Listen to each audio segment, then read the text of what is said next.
Olá pessoal, tudo bem? Para quem não me conhece, meu nome é Edivaldo Dias, sou pastor e coach.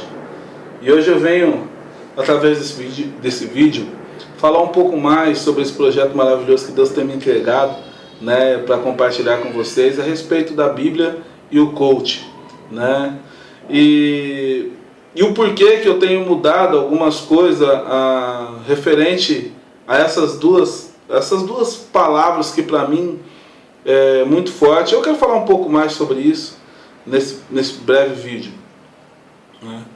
E para descrever como base para tudo que eu faço, entre desses vídeos que eu tenho gravado, a minha base toda é a Bíblia, Como já falei em outros vídeos, eu não uso a Bíblia apenas como algo que venha trazer em questões de fé, mas eu acredito que a Bíblia é uma base para tudo que a gente queira ter, não apenas sucesso, mas também alcançar a felicidade, tá? Então, para mim, eu quero trazer o que eu entendo a respeito disso. O coach, uma ferramenta fantástica, maravilhosa, que tem realmente transformado a vida de muita gente. Só que eu encontrei algo que traz essa associação entre a Bíblia e o coach. Por quê? Porque a Bíblia é um livro de princípios. Princípios da qual qualquer pessoa que colocar em prática na tua vida, com certeza vai ter sucesso e vai encontrar uma felicidade plena. Porque não adianta você obter sucesso se você não tiver felicidade. Sucesso é você alcançar algo que você almeja. E felicidade é realmente você usufruir de tudo aquilo que você alcançou. Você gostar, curtir, e estar bem resolvido com aquilo que você alcançou. Então eu acredito que a Bíblia é um livro de princípios, mas são princípios, querido, que dificilmente eles são princípios que são jogados como uma peça uma peça de quebra-cabeça, aonde Deus vai te dando, você vai vivendo, e é como se você fosse pegando peças e várias peças, mas chega um momento que essas peças ficam soltas, elas não têm um sentido, Então é a maneira de você trazer aquilo que foi falado há mais de 2000 anos atrás, e como que eu vou colocar de forma atual para os dias de hoje. E o coach, ele consegue agregar isso de forma, porque o coach o coach nada mais é do que uma forma de você trazer organizado, tudo isso, de como que você vai colocar essas peças, qual que é o modelo, porque o coach ele é um processo, ele tem começo e ele tem fim. Então nesse começo e fim nós descobrimos aonde você está e te levamos para onde você quer. E o grande diferencial do coach cristão, ou o coach à Bíblia como o nome do projeto, da qual Deus tem me dado, qual que é o grande arranjo disso? É descobrir que não adianta eu te levar do ponto A ao ponto B, se esse ponto B não é a vontade de Deus para a tua vida. Porque muitas vezes nós queremos que Deus realize algo que não está no coração de Deus. Ou como está escrito no livro de Provérbios, capítulo 16, que muitos são os planos do coração do homem, mas a resposta certa vem da boca de Deus. E no livro de Provérbios mesmo, no 16, no capítulo 9, ele fala que o coração do homem faz plano, mas o Senhor direciona os passos. Ou seja, a vontade de Deus, como está escrito, é realizar o desejo do teu coração. Por isso que está escrito na palavra de Deus: agrada-te do Senhor seu Deus, e Ele satisfará o desejo do teu coração. Então a vontade de Deus é realizar o desejo do teu coração, é saber que o nosso coração, sim, ele é um coração que ele é apto a fazer sonhos, a fazer projetos. Mas nós temos que entender que nesse projeto, da onde Deus colocou no teu coração, até onde Deus vai te levar, esse caminho Deus não abre mão de ser da maneira dele, de ser da forma dele. Então ele vai te levar onde você quer, mas o caminho, quem vai direcionar é Deus. E é por isso que mesmo dentro das igrejas, mesmo pessoas que talvez já conhecem Jesus, eles estão ainda perdidos naquilo que realmente traga sentido na tua vida.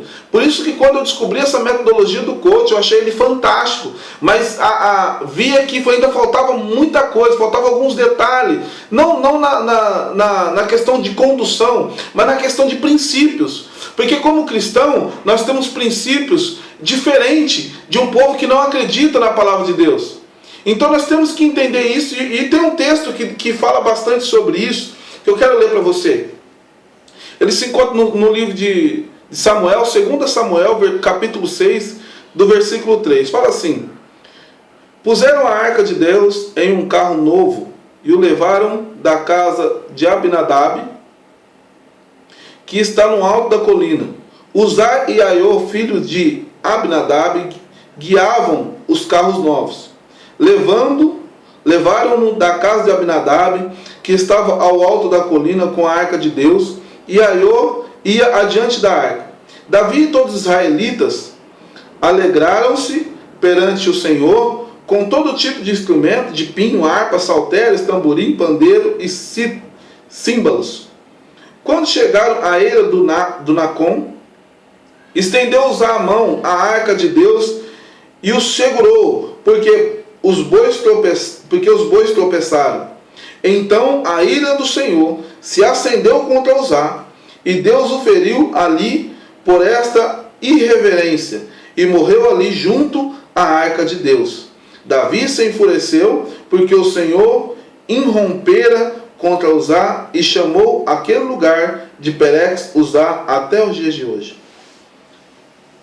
Para você que não conhece muita história, essa história é uma história onde Davi ele está trazendo a arca de Deus novamente para o centro da vontade de Deus. Está levando a arca para Jerusalém. Só que nesse percurso que Davi ele vai lá e compra um carro novo, começa a fazer uma festa, coloca os levitas na frente, e ali naquela festa que Davi estava dando o seu melhor na condução da arca, a arca tropeça, um dos cavalos tropeça e a arca vai cair, e Uzá, um dos líderes, tenta segurar a arca para que a arca não caia, e a palavra de Deus fala que a ira de Deus se acendeu naquele momento, e Uzá foi fulminado naquela hora e ele morreu. Aquilo trouxe, querido, no coração de Davi uma marca tão grande, que talvez é o que você tem enfrentado nesses dias. Sabe por quê? Porque Davi estava dando o melhor de si. Davi estava fazendo tudo da maneira que ele acreditava que era a vontade de Deus para a vida dele. Davi acreditava que esse era o projeto de Deus, que a vontade de Deus era que levasse a arca, e realmente era. E Davi então entrou numa frustração muito grande. Só que Davi não entendeu, querido, que Deus já havia decretado antes como que ele queria que fosse conduzida a arca. Que Deus já tinha um projeto, Davi já tinha. Então depois que Davi se aquietou no seu coração, ele se frustrou de tal maneira que ele deixou a arca onde estava. A arca ficou na casa de Obed-edom, e a Bíblia fala que a casa de Obed-edom nunca foi tão abençoada como foi no tempo em que a arca estava ali na casa de Davi. Só que o interessante dessa história, querido, é que Davi, quando ele se frustrou com Deus, ele se frustrou porque ele não entendia o porquê que Deus fez aquilo. Se ele estava dando o melhor de si, se ele estava fazendo da melhor forma, por que aconteceu aquilo? E aí, Davi, depois de um tempo, quando ele se acalmou e ele foi ler então as Escrituras, ele foi ver que a vontade de Deus é que essa arca fosse sim levada para Jerusalém, mas já existia uma forma de ser levado ela. A palavra de Deus fala que a arca deveria ser carregada pelos levitas e pelos seus ombros. Então não adianta a gente ficar inventando uma coisa que a Bíblia já diz como se faz. Não adianta a gente querer ficar inventando a roda, e muitas vezes nós como cristãos não entendemos isso. E por isso vivemos uma vida frustrada diante de Deus, e achando que Deus é que não está querendo realizar aquilo que nós queremos. Na verdade não é que Deus não quer realizar, querido, é que Deus já tem as suas maneiras de realizar aquilo. É por isso que eu acredito que não tem como. E o mais interessante disso tudo, que é onde eu quero pautar, é que se você for ler nas Escrituras antes, os filisteus carregaram a arca. Os filisteus, um povo que não temia a Deus, um povo rebelde, um povo da qual não era o povo de Deus, carregou a arca de qualquer jeito e ninguém morreu. Ninguém morreu. É por isso que você vê, às vezes, uma pessoa que não teme a Deus, muitas vezes prosperando, de forma ilegal, de qualquer forma, e você vê as pessoas, mas como? Eu que sirvo a Deus não estou conseguindo, e a que não serve a Deus ela está conseguindo. Querido, tudo tem um preço. Para tudo na vida tem um preço. Para servir a Deus nós também temos um preço. Deus ele tem a sua forma de trabalhar. Nós como cristãos nós temos valores diferenciados. E esses valores, querido, são os valores da palavra de Deus, porque Deus ele quer ser o Senhor do teu povo. E como Senhor, querido, ele que dita as regras de como é e como deve ser. Por isso que na palavra do Senhor, fala no livro de Oséias, no capítulo 4, no versículo 6, que a falta de conhecimento é o motivo de que o povo de Deus foi destruído. Nós precisamos conhecer a palavra de Deus. E é por isso que eu acredito que o coach cristão ele é uma ferramenta fantástica. Por quê? Porque eu não só vou estar trabalhando um coach, onde eu vou te levar do ponto A ao ponto B, para realizar aquilo que você quer, mas eu vou fazer com que isso não afete os valores da palavra de Deus na sua vida. Amém, amado? Essa mensagem eu queria te entregar, eu queria que você entendesse e aproveitasse de melhor forma esse projeto, né? Eu quero que esses vídeos te abençoem muito a tua vida, que faça você entender que Deus tem um propósito na tua vida, Deus quer realizar o desejo do teu coração, mas Deus já tem uma maneira, uma forma de se fazer isso, e você tem que entender qual que é essa forma. Amém? Que Deus abençoe vocês, né? Curte esse vídeo, eu não sei onde você vai estar assistindo, se é no YouTube, se é no Face, mas curte lá o nosso canal no YouTube, né? Põe lá gostou se você gostou, põe não gostou se você não gostou, não tem problema, tá bom? O importante é você participar. Manda os temas da qual você tem dúvida aí, a respeito da tua vida mesmo. Eu não vou estar citando teu nome, mas eu vou estar trazendo, assim como eu trouxe essa questão de algumas pessoas que me perguntou, eu vou estar trazendo também, tá bom? Para te esclarecer algumas coisas em cima da base de Deus, ou em cima do coach e a palavra de Deus. Tá bom? Um forte abraço no teu coração, sucesso e até vitória sempre. Amém? Deus te abençoe.